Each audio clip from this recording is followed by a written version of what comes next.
So on to the first question.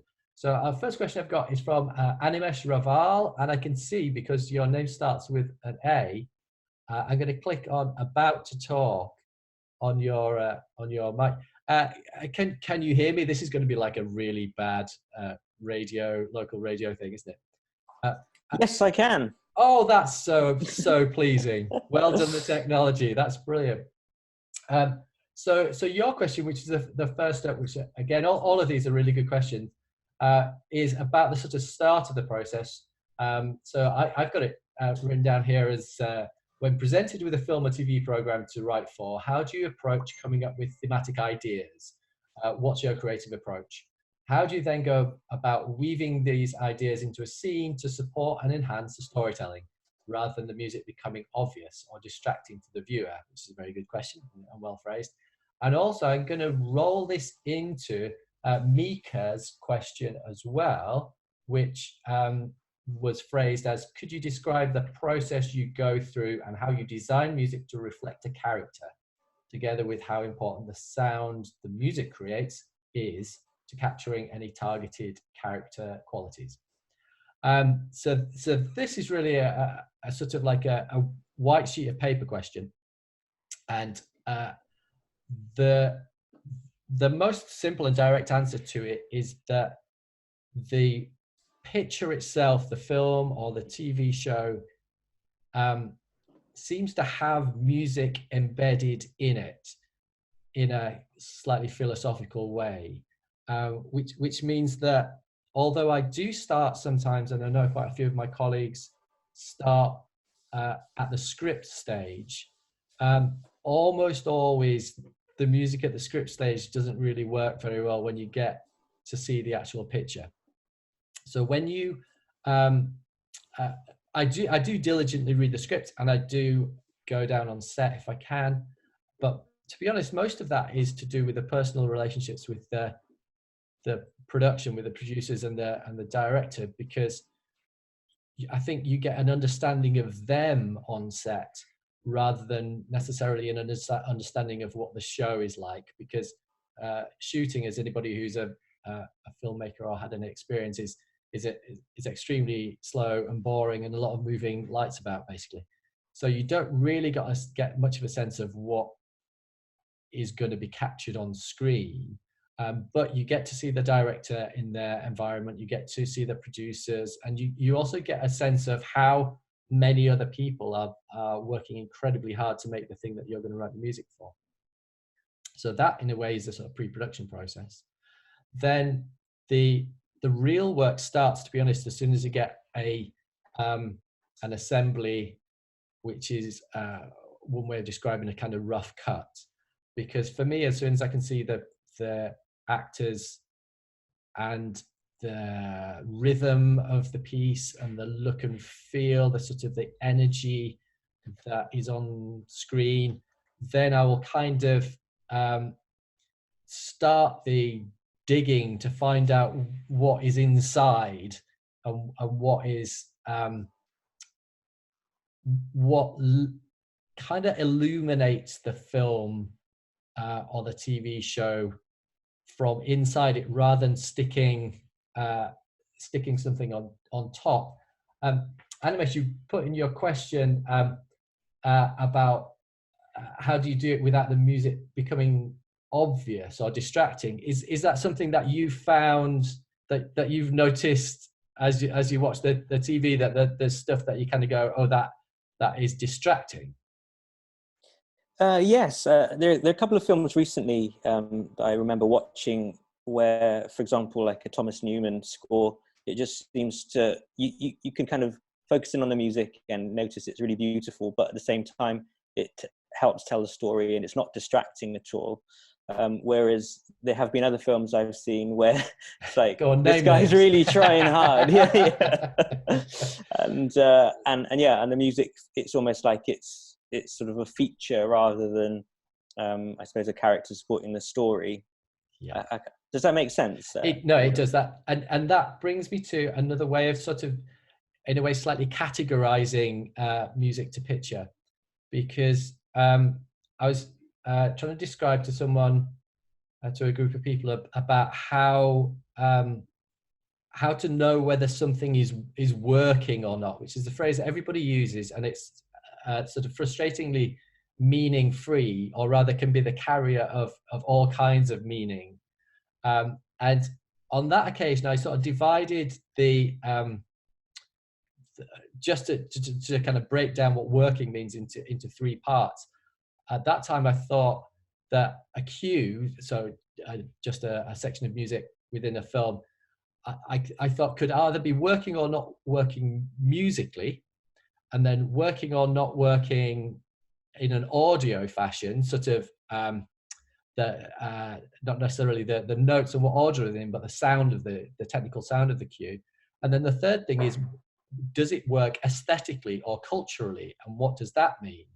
Because you can have a beautifully written cue that where the music itself is beautiful and it can sound beautiful as well, but there's so much cultural context into which that music is going to be placed, and which the film itself lives in. Films and TV shows aren't in isolation culturally. They exist in that continuum of everything that's come along. So, for instance, what will sound distracting to us now wouldn't have sounded distracting in the 40s and 50s, because the cultural approach to music in film was very, very different, and much louder and much more of it. And also now that when I hear music from young composers who are sort of finding their feet a bit,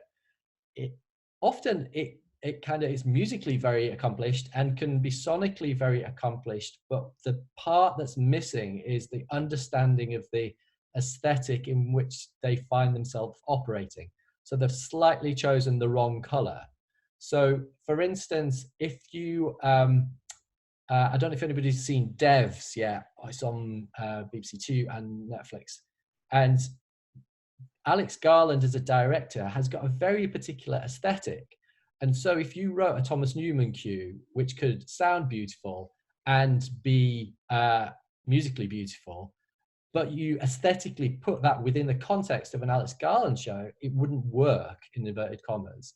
Whereas the score that's being put together by Jeff Barrow and the Insects and Ben Salisbury for Devs would definitely be distracting, in inverted commas, in a film that has been conceived with an entirely different aesthetic. So I would say that, obviously it's not quite as easy as just going, there's three things to make sure that it works. It's musically and sonically and aesthetically. But I think having that way in of sort of, particularly when you're trying to fix something that isn't working for a director or for a producer, then having a way to break that down for yourself, where they go, are they not liking this because they don't like the music, or they don't like the sound of it, or they don't like what it is in the context of the film? Does any of that make any sense? You don't have to agree with me, Animesh. No, it does. It does a lot. Yeah, thank you. Good. I'm going to keep going because there's a surprise. I'm looking at the clock and looking at these questions and thinking that they're wonderful, but that we could do this for 2 or 3 hours. So yeah, don't be shy on the chat room. If anybody wants to say hello to each other, we've now got 52 people attending, which is very, very gratifying. Well done, everybody. Animesh, I'm going to restrict you. I'm going to disable you from talking now, which just feels rather rude. So I'm sorry about that. Next one down, I've got some technical process questions from, I'm hoping this is alphabetical. Yes, it is. From Massimo Bottaro.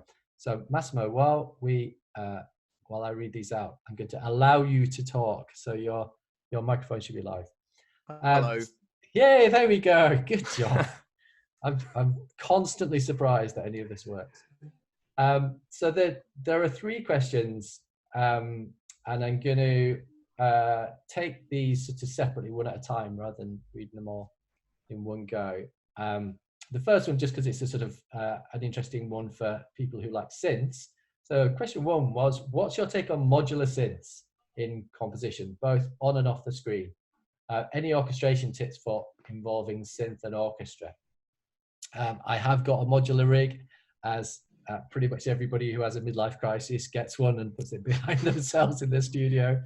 and turns it on about twice a year.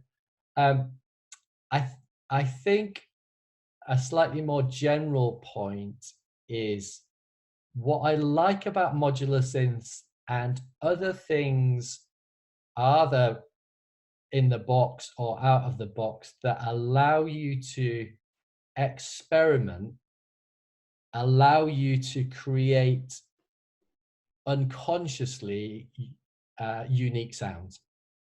So I think I don't think you need to try to be unique. And I think there was a question, actually, it might have been one of Alan's stand-in questions in case nobody put any questions on, was about how do you find your voice and in a way sort of make a unique sound. And I don't think that we have to be self-conscious about trying to generate a voice. I think we have a voice and we are already unique, but I think that you can put yourself in working practices and use particular tools that will either encourage that uniqueness or will kind of squash it. So if you have got if you just use presets and you just use the same damage loops that everybody uses, or this, the same 5 presets from Omnisphere, you're not allowing yourself to make the 10,000 tiny decisions that you subconsciously make that go up to create the whole, which becomes your sound. You don't start with the idea of a sound, you just make 10,000 decisions in a day and that becomes your sound. Massimo, do you have a modular synth rig? Have you gone down that dark route? No, well, I haven't had a midlife crisis yet. It's coming. It comes to us all at the end of time. Do you use at the moment? Do you use a bunch of plugins? Are you sort of in the box with your work, or is it more of a sort of general observation? Yeah, I'm mainly in the box. So I'm doing a placement for Rolly, so I've got a lot of the Rolly nice synths, so that's a lot of fun. And yeah, they're really good too. Sort of Equator is great to use with the keyboard because it's so responsive to like micro gestures. So that's a lot of fun. I think what's interesting about that, and I've got Equator, and I liked it, was is this point of just getting yourself into a place, because you do it automatically with an acoustic instrument, getting yourself into a place where you can naturally control a lot of different parameters in real time. Yeah, somebody said product placement down there, but I nothing wrong with that. Just a little reminder, anybody using the chat room, could you change your preference to all panelists and attendees just above where you type, because I don't want any good jokes going missing. How do you use modular synths or sort of similar style plugins? They're incredibly difficult to integrate into a fast-moving TV workflow, just because you recall all the time, and sometimes are doing, I don't know, 6-7 minutes of finished music a day, and then fixing yesterday's when you get the notes on it, as well as doing 6 and 7 minutes for the next day. So what I do with all my ridiculous collection of vintage synths is I tend to give myself a couple of experimentation days, like a sort of sound palette day. And it's a good question from Alan. I'll address that in a minute. And at that point, I basically just make sure that all my synths are plugged into Logic on separate tracks, and just recording audio. So I will just faff about for ages and ages and ages and make sure the red light's on. And it's a bit like sort of mining for gold, where most of it will be kind of meh, but once in a while you'll find something and you kind of go, that, and this relates back to finding character. If you've got the film playing at the same time, or if you've got an idea of what you want in your head, then you're naturally, why do you like one sound and not another in that context? It's because one sound is closer to the character that you're looking for and another sound's further away. So you're putting yourself into a state where you can really explore. And then however long amount of time you give yourself, you'll end up with a bunch of audio files and then drop them back into Logic. Maybe make sampler instruments if we've got the time. If not, just use them as raw audio, pull them about. So there's an episode in the last season of Sherlock where that's set in a weird hospital, and Toby Jones's character, there's a little modular synth riff that goes with him, and it works, I think, because it captures something of the strangeness of his character and that setting. And the practical way of using it was, once I got about 3 or 4 minutes of this patch doing its thing as audio, chopped up, time stretched, pitch shifted often, and made it work into the cues.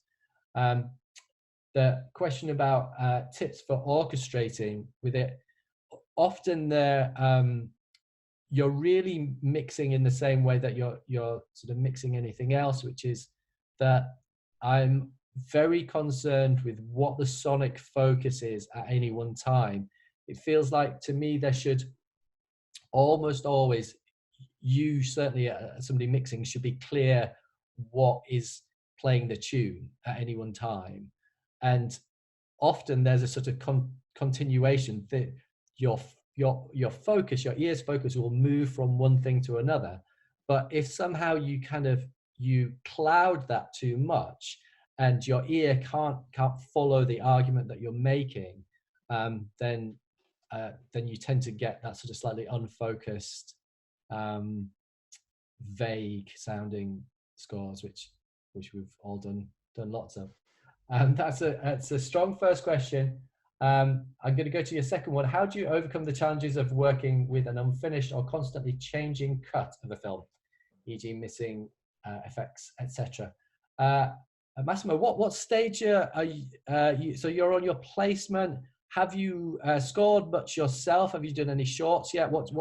How far through the terrible game? Yes, I've sort of I've composed a fair bit of music, but not really much for screen. So I've only really there's one short that I'm working on at the moment, and sort of I find that I'll do a version, and then I'll send it off to them, and then a week later they'll be like, right, we've completely changed the cut.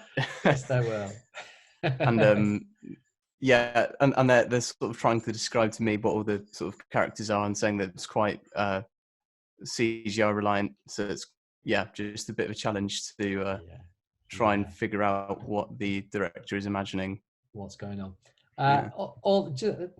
That's a very good summary of exactly what it will continue to be like for however long you choose to do all of this, just in various different ways.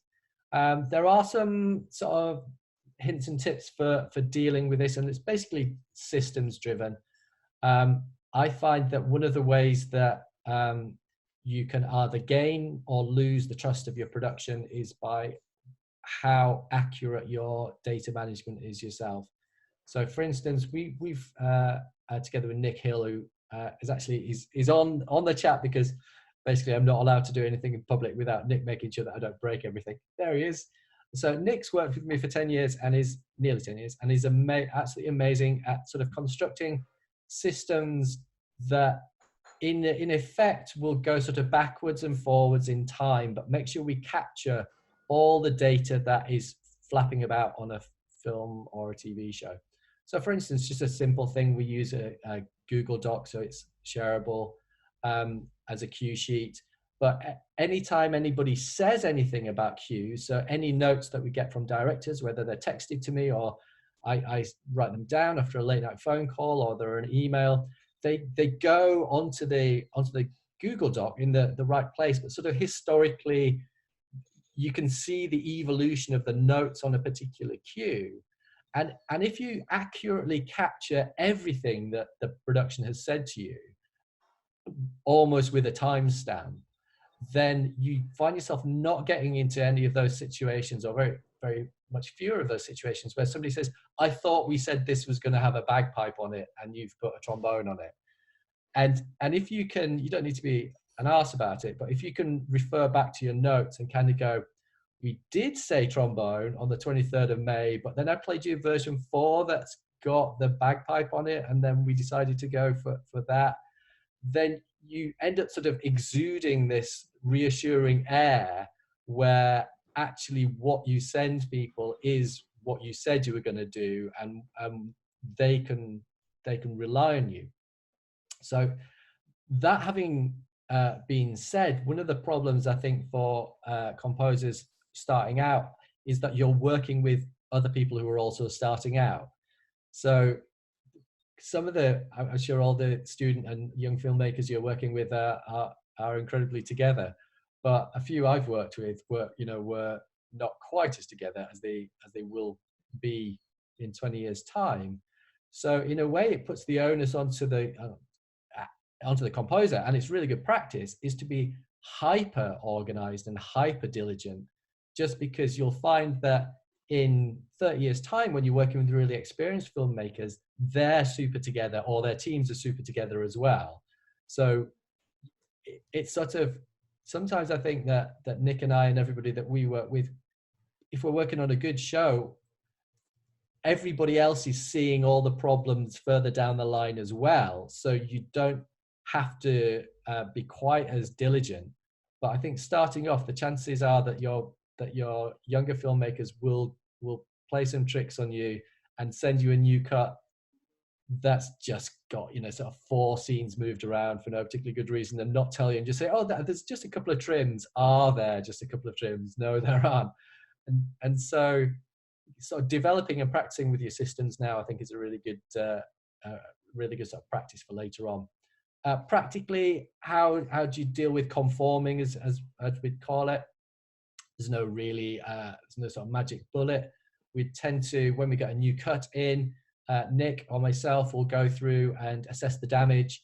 So we'll put the new cut up against the old cut in Pro Tools, see where the changes have been made. If we're lucky, we'll get an EDL, an edit decision list, that will have it written down. But often it's good just to sort of go through it scene by scene, minute by minute yourself. And then we'll put the damage back on the cue sheet and go, and Nick would tend to say sort of, oh, that cue, it's just the start point's moved, but the cue's intact. Or this one, sort of color it red because that one's broken, you need to start again. And then we'll sort of work through in order of sort of triage system, just trying to work out where the real problems are.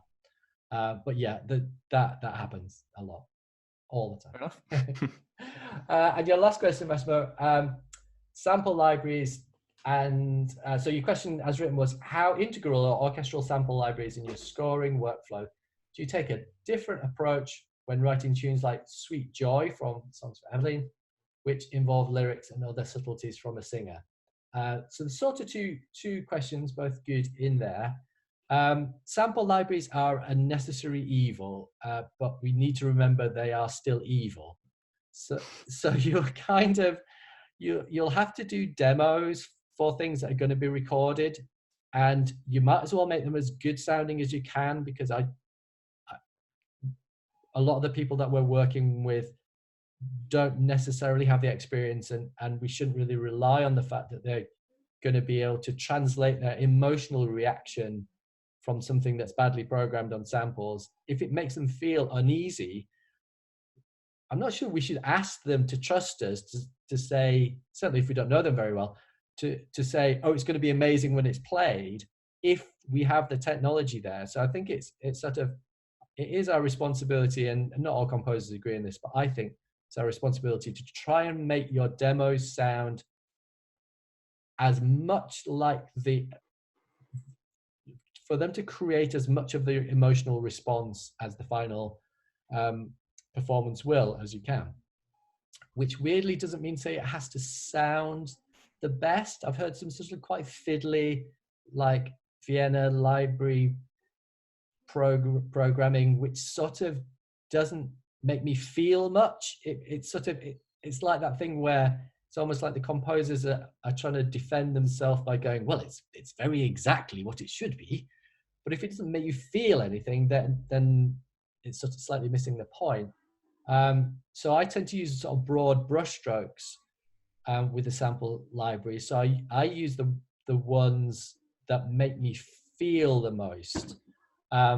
So we use some of the Spitfire libraries, and we use cinematic studio strings as the main string library at the moment, just because it sounds like it makes me feel most like it does when I hear the real strings.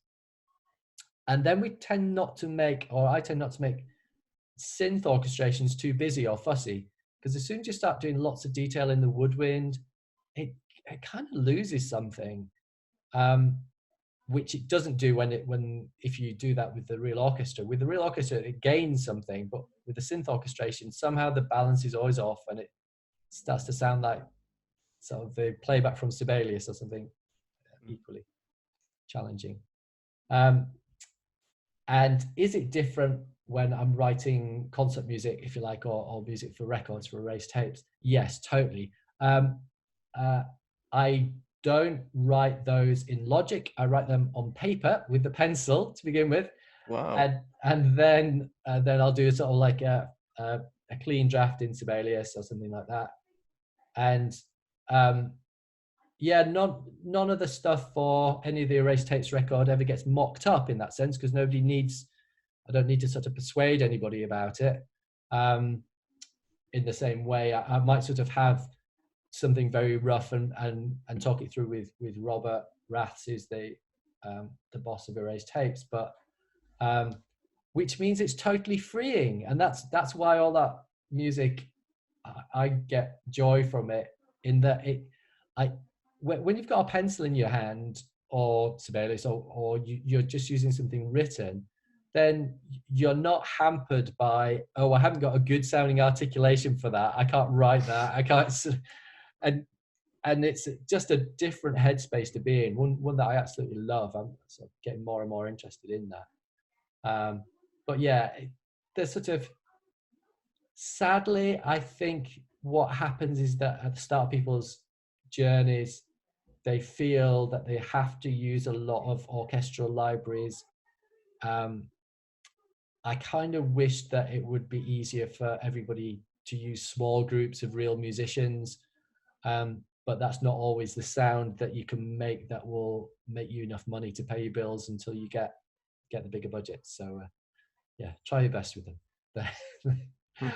They just samples make me sad. They kind of, they make you feel good for a little bit, and then you come back to them 2 weeks later and I always feel sad. Whereas live players, I come back to it 10 years later and I'm excited, and those, I think they sound great. Thank you for your question, sir. Very best of luck. I'm going to disable this aggressive language on the screen. Sorry about that. I've got right. So that sort of reasonably neatly is the sort of like the first half, which is kind of about process, because the second half is going to be about this more of the business side of things and the kind of careers tips, maybe if such things exist. I'm just going to briefly, before I do that, address the 10,000 decisions conversation that's happening in the chat right now, because I think when, in my head, how I think about this is that we make 10,000 decisions a day anyway. However, some arbitrary number. We make a large amount of decisions every day. And if you have set your working processes up for those decisions to be not changing the sound or the nuance of the music, but to be doing something maybe technical or even distracting yourself, as I do. I mean, I'd say Nick would be howling at this, but sort of distracting yourself with Twitter or looking at Facebook or doing your emails. Maybe a better way of describing it, rather than putting a large number on it, is in a sort of mindfulness way of trying to set up your gear and your process and your work, how you do your work, to maximize how present you are with shaping every note, every sound, everything that people will actually hear. Because I think the more you can be present with it and the more you can shape it yourself, naturally that music will end up sounding like you. If you don't have much input into how it sounds or what the actual notes are, if you're using too many loops or too many presets, then inevitably it sounds like everybody else. And that's sort of, I don't think there's any quick way around it other than just trying to get involved sonically. Moving on. So Andrea Loisidu, I think that's almost certainly a merging. Hello there. Hi. Yay! We're 3 for 3 right now, maybe 4 for 4. It's working very nicely. So Andrea had two really good questions, and I'll probably I'll read them out together, maybe as one. Which was, how did you manage to get into the industry as a film composer, and what qualities should one possess to do that? And then followed with, how competitive is the field, and what innovations is the industry looking for now? And I think, what stage are you at, Andrea? Second year, like music student. Yeah. Cool. So I like actually that you, the way that sort of first question falls into the second question, because I think things were different than when I started. So I did do the tonmeister course back exactly the same years as the venerable Mr. Alan Haig, who's also with us. And I started by assisting on my placement year. I assisted a TV composer for about 3 months after working in a pop studio where I met him. But then after graduating, I went back up to Sponger for my parents for a few years and pay off some of my bar bills in the Students' Union. And it took another 4 or 5 years before I came back down and ended up getting a job as an assistant to Michael Kamen, who's an American film composer, sadly died a few years ago. And so my sort of way up and through has sort of been like a kind of traditional apprenticeship model, if you like, in that I spent 5 years working for Michael, by which time I'd be about 30 years old, and then about 5 years music editing, and there's been some very good music editors come out of Surrey. And so it wasn't really until my mid-30s that I was really writing, being the sort of headline writer on bigger productions, whether films or TV. But that meant that I had lots of studio experience and lots of experience with musicians and how music gets put on screen. But sort of eliding into your second question, what innovations is the industry looking for now? I think it's really different out there at the moment. I think what people are looking for is not so necessarily a sort of seasoned, experienced craftsperson. That's really not cool right now. And there's a sense that has become quite common, I think, in the last 5 to 10 years, that almost that people who are film composers aren't artistic enough, don't have an individual enough voice to bring something kind of magical to whatever the project is. It's almost a kind of anti-expert thing, which is obviously prevalent in lots of our society right now. And I think a lot of young film composers sort of fall into this absolutely understandable trap where they think, oh, if I make a demo reel that shows I can do 10 different styles, that will make me more employable. Sadly, I think the opposite is true. I think if a director or a producer hears 10 different things, even if there's one of them that they really love, I think they've also heard 9 things that they actually hate. And so the challenge now, I think, is about, for people coming in now, is about developing something distinctive enough as an artist that you have a sort of a halo effect around you, that you have something magical that the producers and the directors can describe you to someone else in an exciting way. I just don't think it's sort of interesting at the moment for somebody to say, oh yeah, no, we've got a really experienced middle-aged male composer who can do a variety of styles.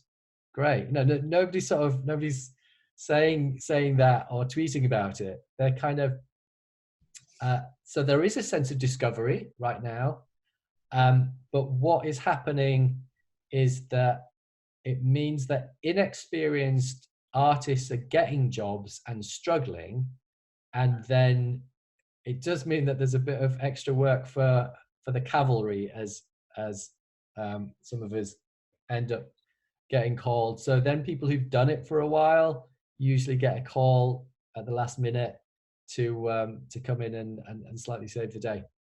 Not always.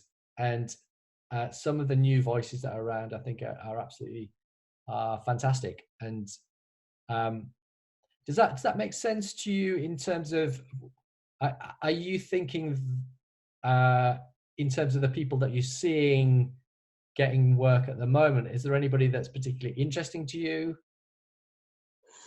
I'm not sure about that. I'm just thinking like, what should one do in order to like not break through, because there's no like, I don't know, right answer to that, I think.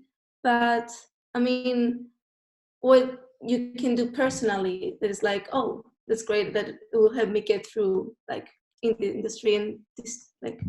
Yeah, no, it's totally fair point and well made.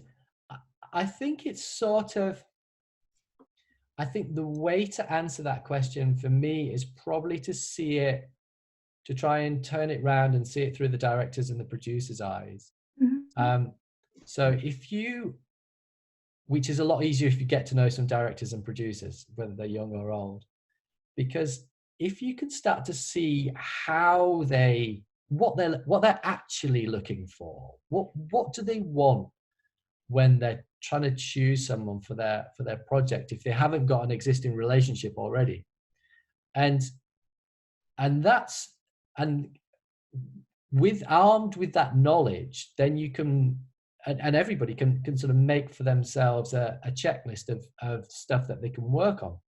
So if you talk to a producer or a director and you come away with it thinking one of the things that's really important to them is that they can trust the person that they hire to deliver all 10 episodes of this Netflix show that's going to be really fast.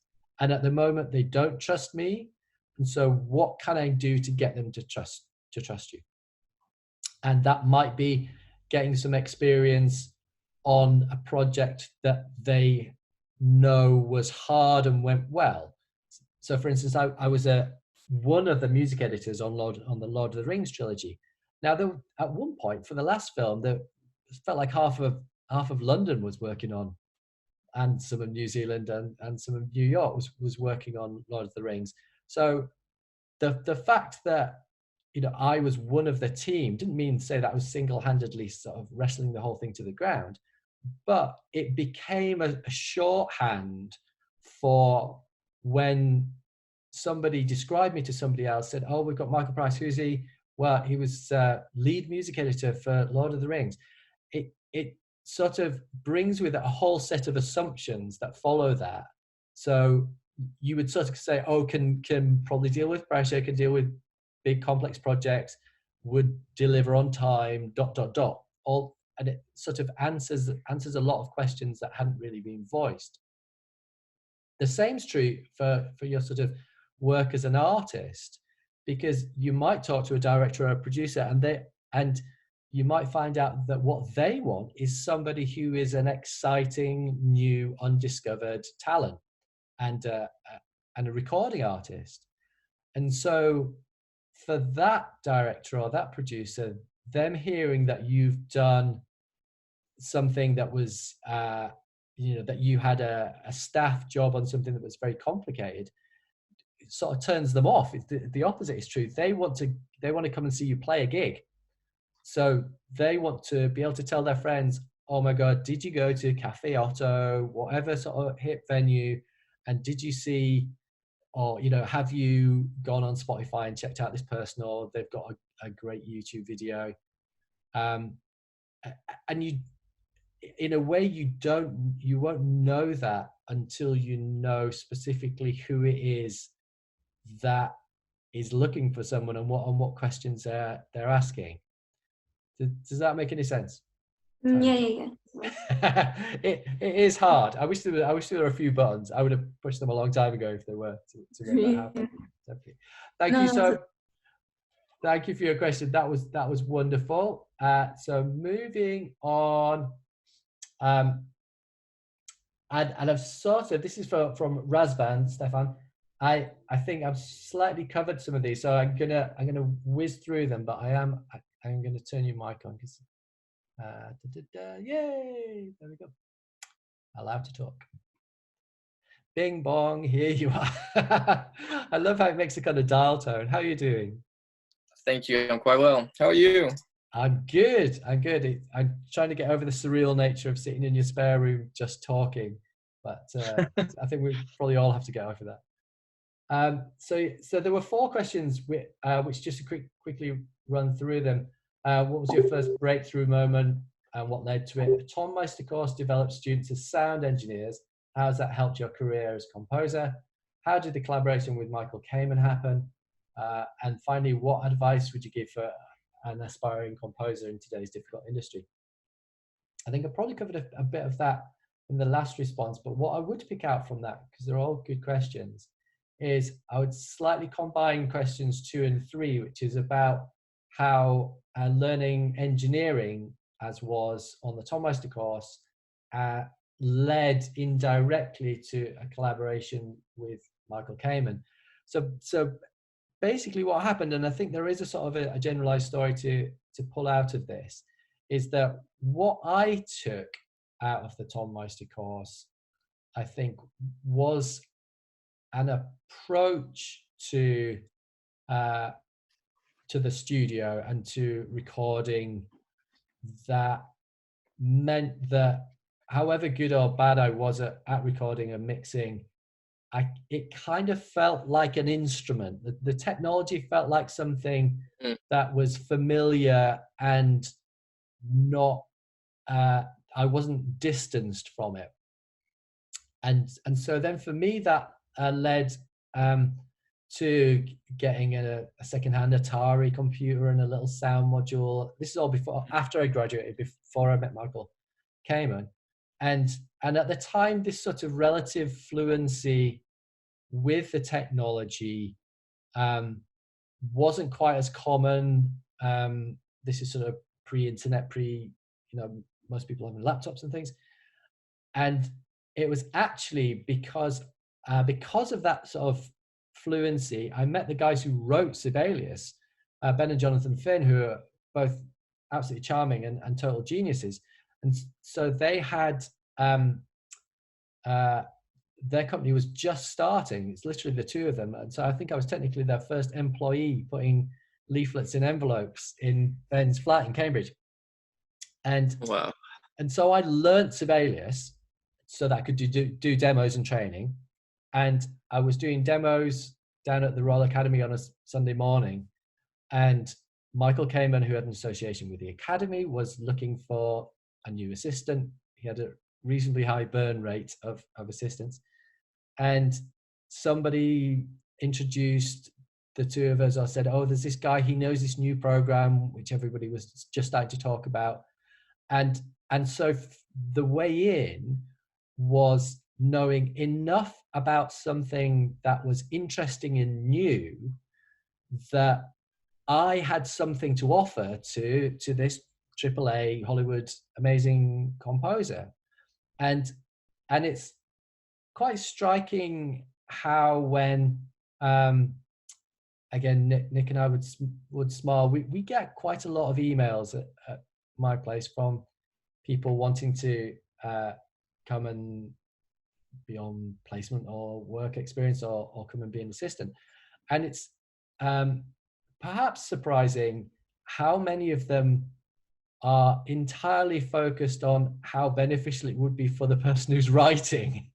It's like, I'm pleased to hear that it would be amazing for you to come and drink our coffee and get in the way, but any ideas how it would be in any way amazing for us if you came? and it, again, it's sort of turning it around, sort of like back to front, because even though I'd not worked on a film at all at that point, I had that one little, I had that thing. I had an Acorn computer that Sibelius had lent me. So I was one of, I don't know, 20 people in London at that point who had this system and could generate parts really quickly.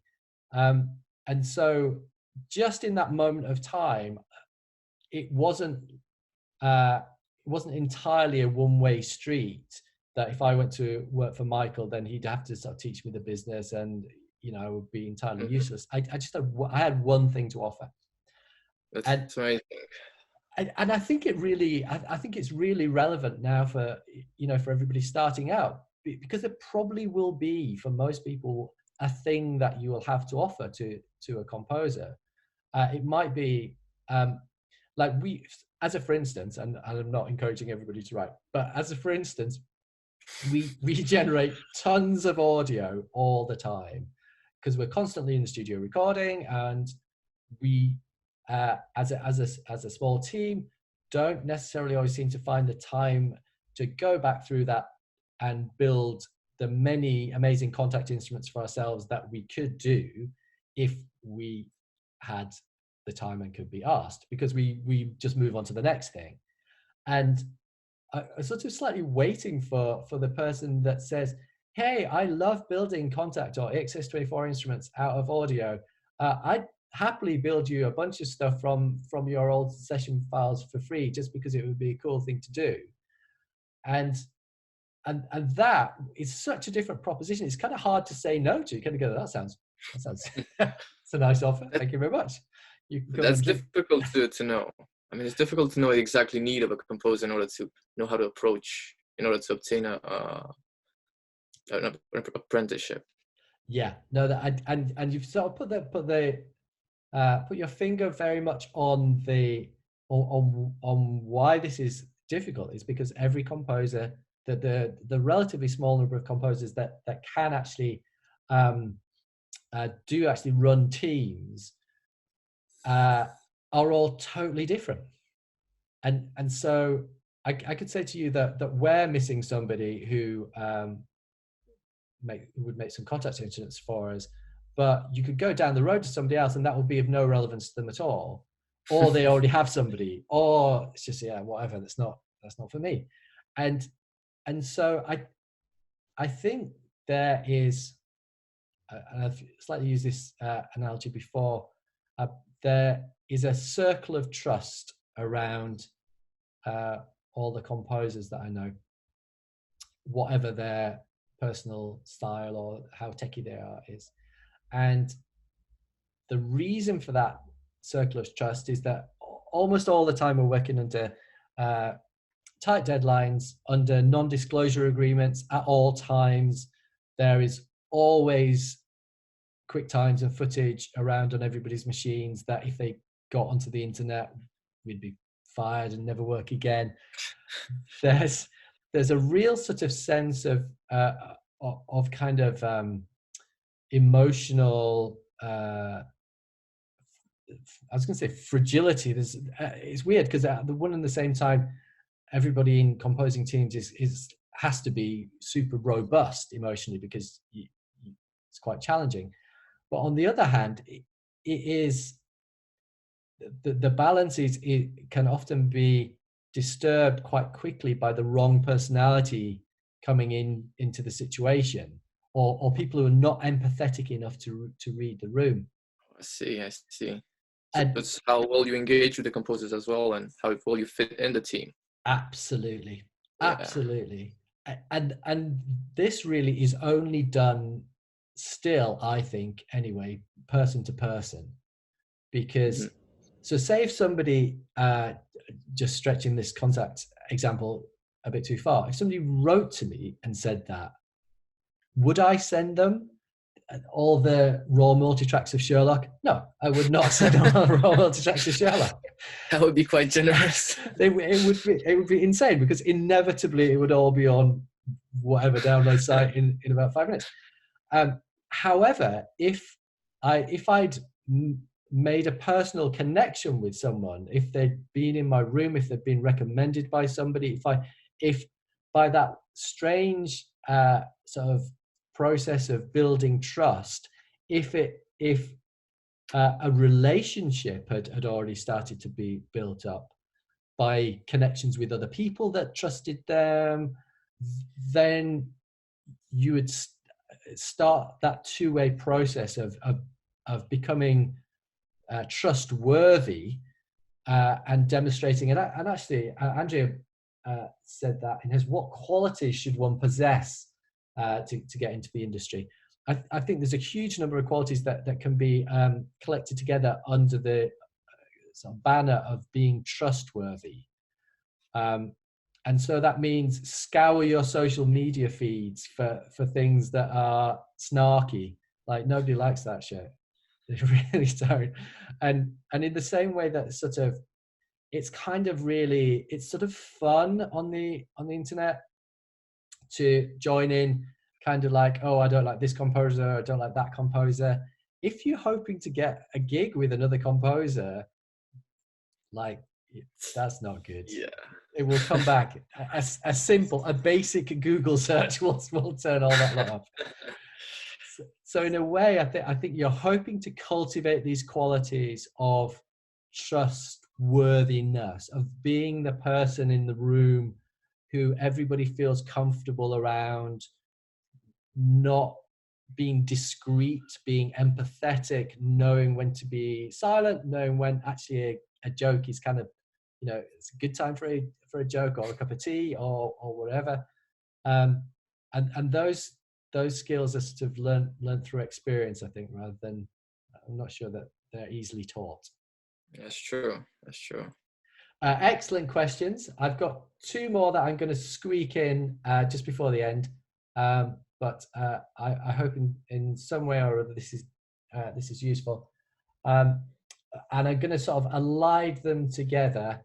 So I've got Archie Jennings. I wonder if I can get these to work at the same time.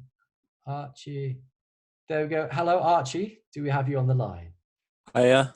There we go. Look at that. And I'm going to see if I can connect to Seth as well. Seth Taylor, allowed to talk. Beep beep. Seth, do we have you as well? Hello. Yes, very surprised.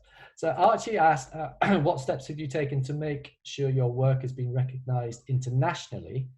And Seth asked, outside of film and TV, when writing standalone music, do you still use visual images and elements as a means of creating motifs and atmospheres? And also, what do you do to spark creativity at times when it's not as forthcoming? Well, the reason for lumping these together is that actually I think your work as an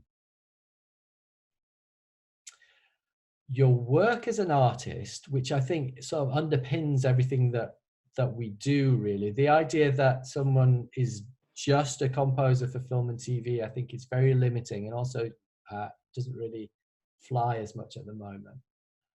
But your work as an artist almost certainly has a kind of a parallel process to your work if you do film and TV, because what happens if you do a film or a TV show is that you are entirely reliant on the success or otherwise of that film and TV show and whether it goes internationally, to your point, Archie.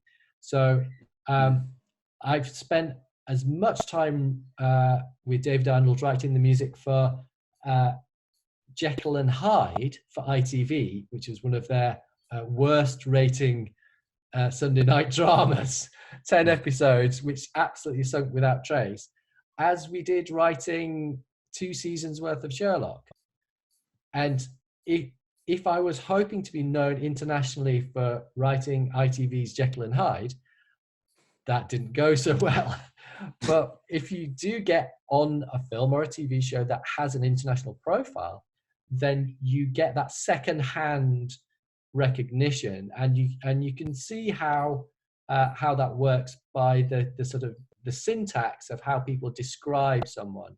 So the sort of joke about how long is the sentence that it takes to describe you, somebody else. So if they say, I don't know, he's Michael Nyman, you sort of don't need anything else to explain that. It's a thing internationally well known. And then you might go, he's so-and-so film composer who wrote the music to a big film that's internationally well known. So that's like a sort of 2-clause description. But then a 3-clause description would be, here's somebody that you never heard of who's written a film score that you've never heard of, and I'm now going to have to explain to you why that film, even though you haven't seen it or heard about it, was a good film. By which point, everybody's totally switched off. So if you're trying to build a sort of international reputation on film and TV, it's entirely based on how the projects go. But on the other hand, if you are working outside of film and TV, then it's amazing actually that there's a different constituency. So for instance, I'm on a label called Erased Tapes, and it's a wonderful sort of new classical experimental label, fiercely independent, with some great people on, Nils Fram, but some really wonderful artists, and they have an international following, but in lots of different places that would necessarily watch some of the more mainstream film and TV that I've done. And so creating that sort of 2-strand approach of having artist work that finds an audience either because of who you signed to or because of how you network, having that running up one side, and then on the other hand working on projects for film and TV that you hope will themselves have an international profile, then really I think that both works in terms of a sort of how you're perceived, but also artistically, what do you do to find yourself to spark creativity? Well, the film and telly it's creative, but it's under such pressure and has to go so fast that it's sort of it is creative, and hopefully you can try and make it as creative as you like, but also you're balancing the craft with the art. Whereas doing albums or doing live stuff or doing improvisation, then that comes from a much freer place. And so for me, the two inform each other. And on a really good day, I get to integrate the two and have the creativity and the feelings that I do when I'm doing something for Erased Tapes, but that's on the right film or the right TV show for that to work well. Archie, was there a particular reason for the sort of international side? Were you feeling a bit trapped in Britain, or? No, I just think, in the future I'd like to travel, and composers can get bogged down sitting in their studio, so I think it would be nice to sort of expand the horizons and move outside of Britain and maybe America or Asia, and work around there. Yeah, it's in some ways easier than it's ever been to make those contacts in the first place. Obviously, pandemic notwithstanding currently, and but on the other hand, it's sort of it's huge. We've got access to all of the globe right now, but it's still about individual people. So when I was first doing a little tour for Erased Tapes, playing with Peter Gregson, the cellist, and sometimes we took a singer with us, we'd go around and play these little venues in Europe, and do a 40-minute set of piano and cello with some electronics to, I don't know, sometimes 200 people, sometimes 50 people.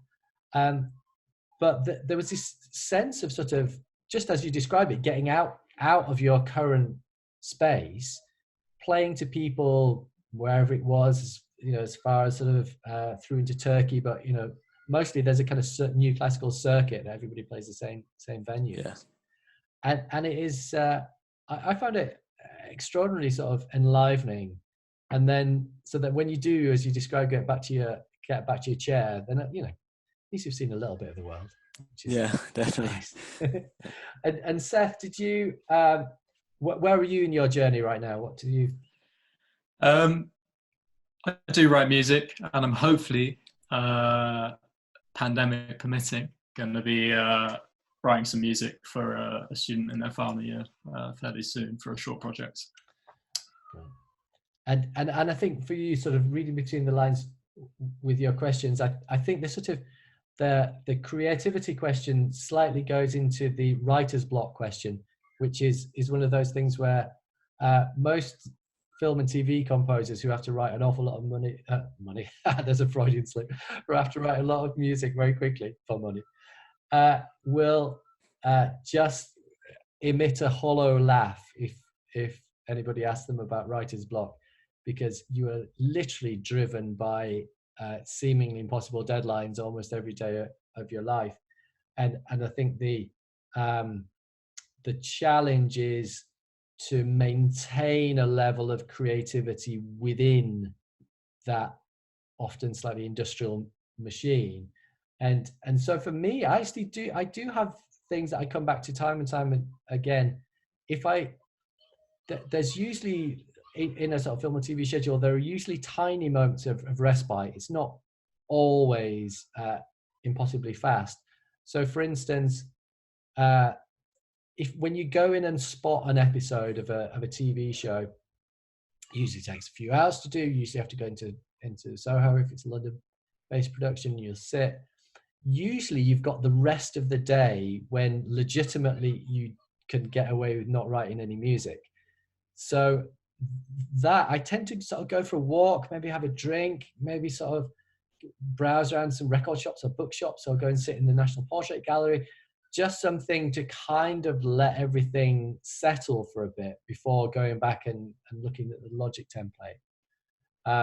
So I think if you do this for a living and sort of, you know, repeatedly for many years, then these little moments of creativity or little moments of joy that I know reliably sort of make me feel okay about going and sitting down for the next X number of weeks.